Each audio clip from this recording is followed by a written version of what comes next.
আমাকে যে মানুষটি বিয়ে করল তার আগের স্ত্রীর একটা ছেলের সন্তান আছে। তার স্ত্রী মারা গেছে। এখন তার ছেলেটিকে দেখাশোনা করার জন্য আমাকে বিয়ে করেছে। ছেলেটার নাম সাজু, বয়স 11-12 বছর হবে। আমিও জেনেই বিয়ে করেছিলাম। আমার স্বামী আমায় বিয়ে করেছিল তার কারণ তার ছেলে সাজুকে দেখাশোনা করার জন্য। কিন্তু সাজু ছেলেটি আমার দিকে খারাপ দৃষ্টিতে চেয়ে থাকত। আমি বুঝতে পারতাম সে আমার কাছে কি চায়। একদিন স্বামী একটা কাজে শহরে চলে গেলেন, আর এর মধ্যে বাড়িতে কেউ ছিল না। রাতে সাজু বলল, মা, আমি আমার রুমে একা ঘুমাতে পারবো না। অথচ তার বাবা বাড়িতে থাকতে সে তার নিজের রুমে ঘুমাতো। আমার রুমে ঘুমানোর জন্য আমায় প্রতি রাতে বলতো আমার আসল মা বেঁচে থাকলে আমাকে না করতে পারতো না। তুমি মুখে মুখে না করে দিলে এসব বলে কান্না করতে লাগলো। আমি বলেছিলাম, এখন তুমি বড় হয়েছ, তোমার আলাদা রুমেই ঘুমাতে যাওয়া উচিত। সাজু মাঝে মাঝে আবদার করতো আমি যেন তাকে গোসল করিয়ে দেয়। একদিন তার কান্না দেখে এবং কেন আমার রুমে ঘুমাতে চায় এই বিষয়টা জানার জন্য আমি বললাম, ঠিক আছে, তুমি আজ আমার রুমে থাকবে। রাত যখন 2টা বাজে তখন সাজু আমার সাথে যা করেছিল তা শুনলে তোমাদের চোখ কপালে উঠে যাবে। তাহলে আসল ঘটনাটা বলি। আজ আমার বিয়ে হয়েছে। বাকি সব নতুন বধূর মতো আমিও আমার বাসরাতে বসে আছি। কিন্তু আজ আমার মনে নেই কোনো সংকোচ, নেই কোনো স্বপ্ন, আর নেই নতুন সংসার সাজানোর ইচ্ছা। কারণ আজ প্রথমবার নয় যে আমি এভাবে নতুন বধূ সেজে বসে আছি। এর আগেও ছিল এরকম একটি রাত যে কারো জন্য এভাবেই বসেছিলাম। আজ হয়তো সব একই রকম, শুধু মানুষটি বদলে গেছে। হঠাৎ দরজা থেকে কারো আসার আওয়াজ শুনলাম। সে আর কেউ নয়, আমার নতুন স্বামী শাহজাহান। আমি উঠে সালাম করলাম। শাহজাহান বলল, সালাম করা লাগবে না, বরং আপনি বিছানায় যেয়ে শুয়ে পড়ুন, আমিও সোফায় শুয়ে পড়ি। সালমা বলল, না না, আপনি বিছানায় ঘুমান, আমি সোফায় থাকতে পারবো। শাহজাহান বলল, দেখুন, আমরা দুজনের কেউই এ বিয়েটা মানি না। দুজনেরই আলাদা আলাদা কারণ আছে বিয়েটি করার। কিন্তু আমরা একজন অন্যজনের সম্মান তো করি। আর আমি এরকম ব্যক্তি না যে নিয়ে আরামে বিছানায় ঘুমাবে আর কোনো মেয়েকে এভাবে সোফায় কষ্ট করে ঘুমোতে দিবে। আপনি আমার স্ত্রী, তাই আপনার খেয়াল রাখা আমার দায়িত্ব। আর আপনি যদি আমার এতটুকু সম্মান করেন তবে বিছানায় যেয়ে ঘুমিয়ে পড়ুন। আমিও মাথা নেড়ে সম্মতি দিলাম আর বিছানায় যেয়ে শুয়ে পড়লাম। এবার বলি আমাদের বিয়েটা কিভাবে হলো। মিস্টার শাহজাহান চৌধুরী শহরের অনেক বড় একজন ব্যবসায়ী। আমাদের বিয়েটা পরিবারের সম্মতিতেই হয়েছে। বলতে গেলে পরিবারের জন্যই হয়েছে। অবশ্য আমাদেরও অসম্মতি ছিল না। আজ আমরা দুজনে এক পবিত্র বন্ধনে আবদ্ধ, কিন্তু এ বন্ধনে কোনো মনের জায়গা নেই। কারণ আমাদের দুজনের মনেই যে অন্য কারো নাম আগে থেকেই লেখা। মানে দুইজনের মনই অন্য কারো মায়ায় জড়িত। অন্য কারো কাছে আমাদের মন বন্ধক রয়েছে। ভাবতেই চোখ দিয়ে এক ফোঁটা জল বয়ে গেল। বিয়েটা দুজনেই করেছি, কিন্তু এ বিয়েতে কোনো ভালোবাসা নেই, শুধু রয়েছে দায়িত্ব। তা নিয়ে আমাদের বিয়ের আগেই চুক্তি হয়েছিল। উনি আমার দায়িত্ব নিবে, আর আমি উনার, উনার পরিবারের আর উনার ছেলের। হে, উনার ছেলে সাজু, উনার আর কলি আপুর ছেলে। কলি আপুকে তাই তো ভাবছেন? শাহজাহানের প্রথম স্ত্রী, তিনি এখন আর এ পৃথিবীতে নেই। 3 বছর আগেই ইহকাল থেকে পরকালে প্রস্থান করেছে। বিয়ের আগে তার ছবি দেখে জানতে পারলাম সে আর আমি একই ভার্সিটিতে ছিলাম, আর শাহজাহানও, তারা আমার সিনিয়র ছিল। শাহজাহানের সাথে কখনো দেখা না হলেও কলি আপুর সাথে প্রায়ই দেখা হতো। সরি দেখা বললে ভুল হবে, ঝগড়া হতো। উনি আমাকে তেমন একটা দেখতে পারতেন না, এর কারণ ও আছে, আমি অনেক দুষ্ট প্রকৃতির ছিলাম। আর উনার সব টাইটেল নাকি চুরি করেছিলাম, তা উনি শুধু ভাবতেন অবশ্য। আজও হয়তো থাকলে আমার সাথে ঝগড়া করতেন, উনার স্বামীকে চুরি করেছি বলে অপবাদও দিতেন। কিন্তু উনার স্বামীর উপর তো আমার কোনো অধিকারই নেই, কারণ আমি উনাকে নিজের স্বামীই মানতে পারিনি। বিয়েটা করেছি শুধু পরিবারের জন্যে আর আকলিনের জন্যে। সাজু এখন 11 বছরের ছেলে। ক্লাস 5-এ পড়ে, দেখতে একদম তার বাবার মতো। যেমন সুন্দর তেমনই মায়াবী দেখতে। বিশেষ করে তার চোখ দুটি। শাহজাহানের ভাবি থেকে শুনেছি শাহজাহানের চোখে নাকি অনেক মায়া, কিন্তু কখনোই তাকাইনি, কারণ এখন আর কারো মায়ায় পড়তে চাই না।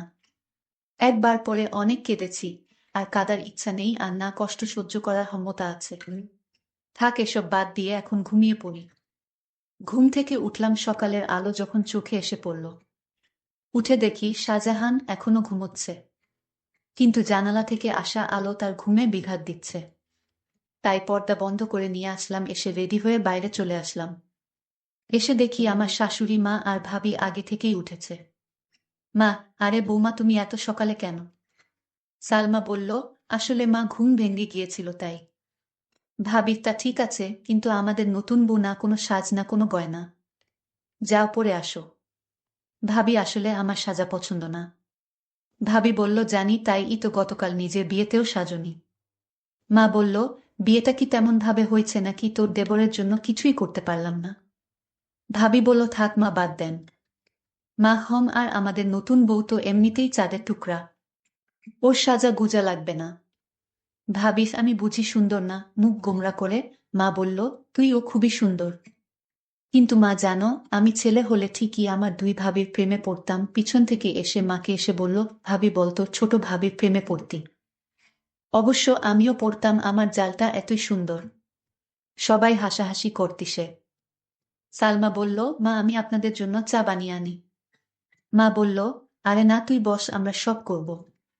সালমা বলল, মা আমার ভালো লাগে না এমনি বসে থাকলে, মা কিন্তু। সালমা, প্লিজ মা। ভাবি বলল, আচ্ছা তাহলে আমি সাহায্য করি, আর সাথে অনেক গল্পও করব, কেমন? সালমা, আচ্ছা। সালমা চা বানালো, আর রানু ও ভাবির সাথে গল্প করল। আসলে গল্প করছিল না, শুধু শুনছিল। চা বানানো শেষে নিয়ে আসে। এসে দেখে মা, বাবা আর শাহজাহানের ভাইয়া বসে আছে। বসে বসে গল্প করছে। সবাইকে চা দিল। বাবা, বাহ, অনেক মজা হইছে, তোমার মার চায়ের থেকেও মজা হইছে। ইমন, হ্যাঁ, অনেক অনেক ভালো হইছে। রানুকে একটু চা বানানো শিখিয়ে দিয়ে। কি বানায় টেস্ট ই বুঝি না। রানু, কি এত বড় কথা, কাল থেকে 7 দিন তোমার চা বন্ধ? ইমন, নানা, আমি তো দুষ্টুমি করে বলছি। তুমি তো জানো আমি চা ছাড়া থাকতে পারি না। এভাবে সবাই চা খেয়ে নিলাম।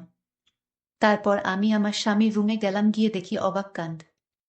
শাহজাহানের ছেলে, অর্থাৎ আমার স্বামীর ছেলে তো আমারই ছেলে, সে তো বড় দুষ্টু হয়ে গেছে অল্প বয়সে। মনে হয় পেকে গেছে। গিয়ে দেখি একটা পুতুল হাতে নিয়ে বলছে, তুমি কবে আমার হবে মা? আমার কবে আমায় কাছে টেনে নিবে? আমি যে আর সইতে পারছি না মা। আমি অবাক হয়ে তার কথাগুলো শুনতে পেলাম। কোনো মাকে সে চাই, আর মার কাছে তার কিসের চাওয়া? আর তার মা তো বেঁচে নেই। তাহলে আমাকে নিয়ে কিছু বলছে নাকি? এত ছোট ছেলে এই বয়সেই পেকে গেছে। কি বলছে কিছুই বুঝতে পারছি না। কিছুদিন পর আমার স্বামী ব্যবসার কাছে বাহিরে গেলেন কিছুদিনের জন্য। সাজু ছেলেটি আমার দিকে সবসময় এক অদ্ভুত দৃষ্টিতে তাকিয়ে থাকে। মনে হয় তার চোখের ভিতর হাজারো পিপাসা। আমি হঠাৎ জিজ্ঞেস করলাম, এই সাজু, তুমি এভাবে আমার দিকে তাকিয়ে কি দেখছো? আমি আপনার চেহারাটা দেখছি, আপনার চেহারায় এতটাই মায়া যে আপনার চেহারায় আমি একটা অদ্ভুত জিনিস দেখতে পাই। আমি তো তার কথা শুনে অবাক, এতটুকু বাচ্চা ছেলে এসব কি বলে? হঠাৎ আমাকে জিজ্ঞেস করে ফেলল, আচ্ছা মা, তুমি বাবাকে কেন বিয়ে করলে? আমি বললাম, দেখো তুমি ছোট মানুষ, আর তাই তোমাকে দেখাশোনার জন্য তোমার বাবা আমাকে বিয়ে করেছে। সাজু ইদানিং দেখছি আমার দিকে অদ্ভুত দৃষ্টিতে তাকিয়ে থাকে।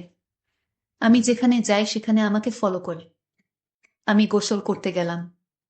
সাজু বলতেছে, মা, অনেক দিন হলো আমার মা আমাকে গোসল করিয়ে দেয় না, আমাকে ভাতও খাওয়াইয়া দেয় না। মা, তুমি তো আমার মা, যেহেতু আমার আগের মা মারা গেছে। এখন আমার মা হিসেবে আমার আব্বু তোমাকে বিয়ে করে এনেছে মায়ের শূন্যতা পূরণ করার জন্য। মা, আমাকে তোমার হাতে গোসল করিয়ে দাও। আমি বললাম, দেখো সাজু, তুমি যখন ছোট ছিলে তখন তোমার মা তোমাকে গোসল করিয়ে দিত। আর এখন তো তুমি বড় হয়েছ, তুমি নিজ হাতে গোসল করতে শিখো। আর তুমি এখন বড় হয়েছে, তাই এখন আর আমি তোমাকে কিভাবে গোসল করিয়ে দেয়? তুমি নিজেই করতে পারবে বাবা। থাক মা, পর কখনো মা হয় না। আমি বুঝতে পারলাম আমাকে তোমার কোনো হেল্প করতে হবে না। এই বলে সাজু চলে গেল। আমি চিন্তা করলাম, আমার কি কোথাও ভুল হয়েছে? আমি তো এখন তার মা, আর তাই মা হিসেবে আমার কর্তব্য পালন করা উচিত ছিল।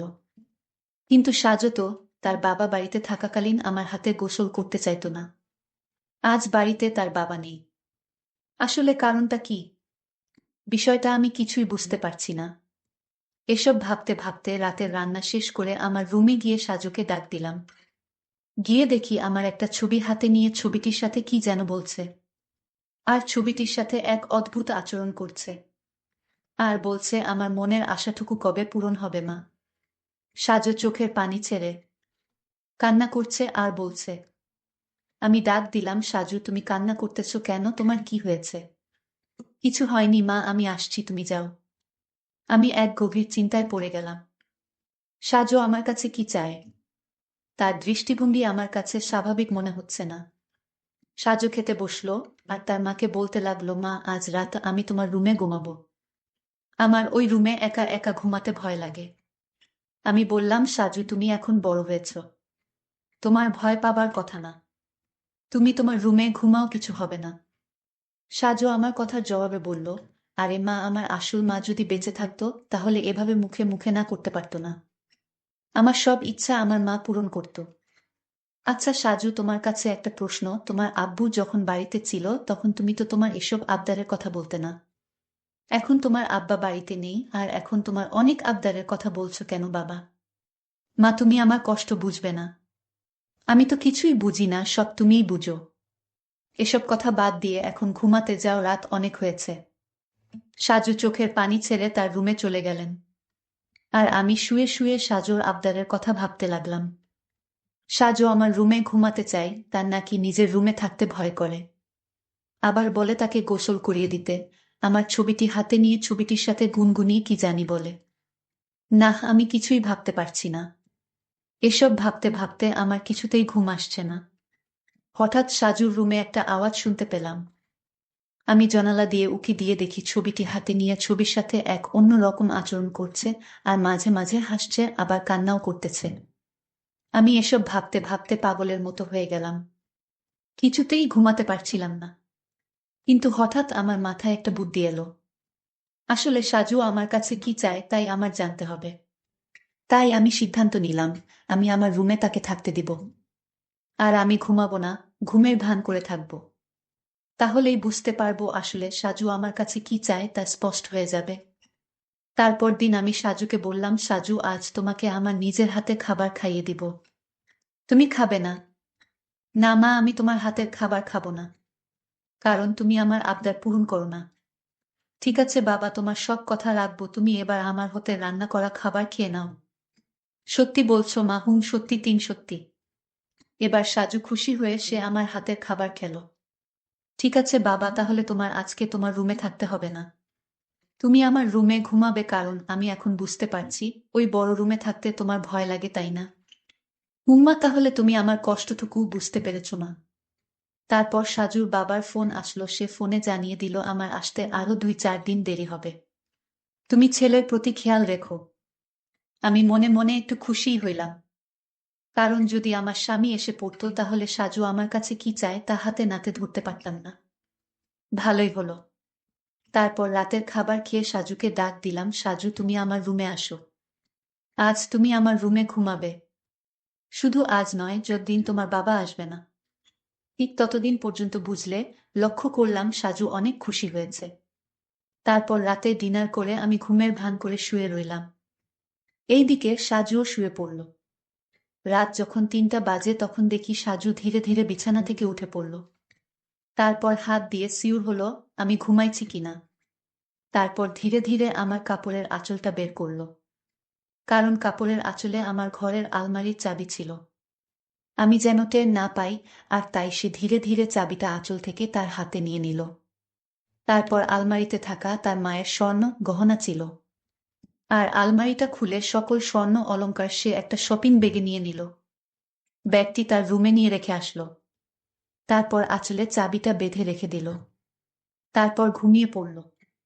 আমি ঘুম থেকে জেগে উঠি, এটা কি করলো? এতটুকু একটা ছেলের সাহস দেখে আমি অবাক হচ্ছি, সে সব স্বর্ণ অলংকার চুরি করলো। আর এই বয়সে তার এত স্বর্ণ বা টাকার দরকার কেন? আমি তাকে কিছুই বলিনি। সকালে উঠে সাজু বলল, মা তাড়াতাড়ি খাবার দাও, আজ একটু জলদি স্কুলে যেতে হবে। ঠিক আছে, আমি নাস্তা দিচ্ছি, নাও খেয়ে স্কুলে যাও। সে তাড়াহুড়া করে খাবার খেয়ে ব্যাগটি নিয়ে ঘর থেকে বের হতেই আমিও তার পিছু নিলাম। তারপর দেখলাম একটা স্বর্ণের দোকানে গিয়ে স্বর্ণগুলো বিক্রি করে দিল। তারপর এই টাকাগুলো নিয়ে কবরের চারপাশ বেড়া দেওয়ার জন্য কিছু সরঞ্জাম কিনল। আর সেই সরঞ্জাম নিয়ে গেল তার আসল মায়ের কবরের পাশে। আর মায়ের কবরের চারপাশে বেড়া দিয়ে কবরটাকে সুন্দর করে তুলল, যেন গুরু ছাগল যেতে না পারে। আমি সাজুর এই দৃশ্য দেখে অবাক হয়ে গেলাম। এতটুকুন একটা ছেলে মায়ের প্রতি কি ভালোবাসাই না দেখালো, কিন্তু চুরি করে কেন করল? পরে আমি সাজুকে বললাম, বাবা, আমি তোমার সব কার্যকলাপ দেখেছি, তুমি চুরি করলে কেন? মা, তুমি জানো এই গহন আমার মায়ের টাকা দিয়ে কিনা। আমার বাবা আমার মাকে অনেক কষ্ট দিয়েছে, আর তাই আমি আমার মায়ের সম্পদ বিক্রি করে মাকে দিয়ে আসলাম। ভালো করিনি মা। বাহ সাজু, তোমার মতো সন্তান যদি প্রতিটি ঘরে ঘরে থাকতো, তাহলে পৃথিবীটা অনেক সুন্দর হয়ে যেত। মায়ের প্রতি এমন ভালোবাসা দেখে আমি মুগ্ধ হলাম। সকল দর্শকদের উদ্দেশ্য করে বলতে চাই, যাদের মা বেঁচে আছে তাদের খেয়াল রেখো, তাহলে দুনিয়া আখিরাতে শান্তি পাবে, সফল হবে। বন্ধুরা, আজকের গল্পটি কেমন লাগলো তা কমেন্ট করে জানাবে। আর তোমরা কোন ধরনের গল্প পছন্দ করো তাও কমেন্ট করে জানাবে। সকলে ভালো থাকবেন, দেখা হবে নতুন কোনো ভিডিওতে। ধন্যবাদ।